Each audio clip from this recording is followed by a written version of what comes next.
Oo. Matamis yun? Sobrang tamis. Pag ininom ko, ano magiging reaction mo? Iligin ka. Ano magiging reaction ng mata ko? Paano yung mata ko pag ininom ko yun? Anong masasabi ko? Ikaw na talaga. Ano sagot? Ha? Ganun ba sagot mo? Saka-sakali? Ano? Ikaw na talaga? Ikaw na talaga? Bakit ikaw na talaga? Kasi masarap yung apple mango. Puro chika, paripatikim ako niyan. Nasaan niya? Kunin mo na. Kulay! Parang kagahapon ganyan din eh.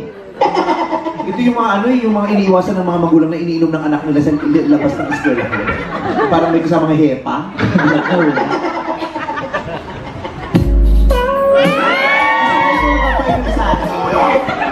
Hindi na sa park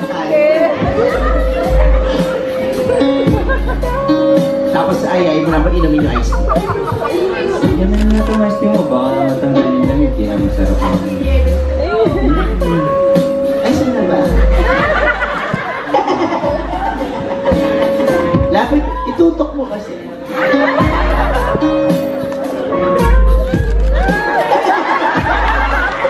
Nagkaka ka namang pinom!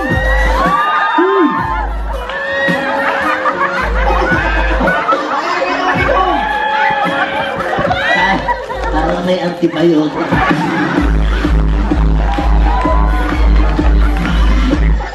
Hindi masarap! Ano ulit tinta niyan? Ano pinagsama? Tuli. Hindi na apple mango, may tuli. Dahil mo ito, kahapon pa yung ingredients mo, ngayon bago apple mango na. Ano? Lasing ka. Naisip ka apple mango sa'yo. Hindi masarap! Ano ba masarap sa apple mango? Kasi tinikuman ko kanina, masarap. Akala ko masasarapan ka, hindi pa rin pala. Hindi mo masarap yan. So, pagtitigla kita ulit. Gumawa ka ng bago. Alam mo sa tagal nyo, kumakain na naman to